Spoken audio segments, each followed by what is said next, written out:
हरियाणा विधानसभा सत्र इन दिनों काफी हंगामे के बीच फंसी हुई है। हर दिन किसी न किसी मुद्दे को लेकर विपक्ष सरकार को घेरती नजर आ रही है। इतना ही नहीं, कई बार तो हंगामे की वजह से सदन को स्थगित भी करना पड़ा है। इसी कड़ी में सत्र के छठे दिन संपत सिंह द्वारा लाए गए काम रोको प्रस्ताव का इनेलो नेताओं ने जोरदार विरोध किया और सदन के बाहर नारेबाजी भी की।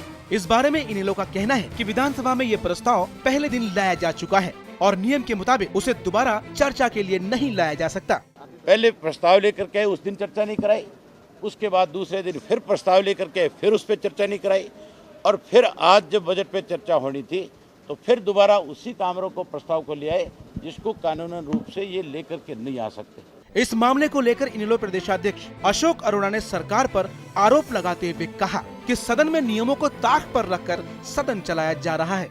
हरियाणा असेंबली ना रूल्स पे चल रही है ना परंपराओं पे चल रही है। हाउस जो होता है, चाहे पार्लियामेंट हो तो विधानसभा हो, ये पार्लियामेंट के रूल्स पे और परंपराओं पे चलता है। परंतु हरियाणा विधानसभा के स्पीकर ने ना रूल को देखा ना परंपराओं को देखा। आज हमने रूलिंग मांगी कि क्या एक काम रोको प्रस्ताव अगले दिन आ सकता है, तो उनके पास कोई जवाब नहीं था। वहीं इनेलो विधायक अभय सिंह चौटाला ने विधानसभा स्पीकर पर पक्षपात का आरोप लगाते हुए कहा कि विधानसभा स्पीकर तानाशाह रवैया अपना रहे हैं और बजट पर बहस न करके काम रोको प्रस्ताव पर बहस कराना चाहते हैं, जो कि नियम के खिलाफ है। और जब भी कभी हमारा कोई भी सदस्य अपनी बात कहने के लिए खड़ा होता है तो स्पीकर तानाशाह रवैये के साथ उसको ये कहता है कि आप मेरी इजाज़त के बिना खड़े नहीं हो सकते, आप मेरी इजाज़त के बिना बोल नहीं सकते।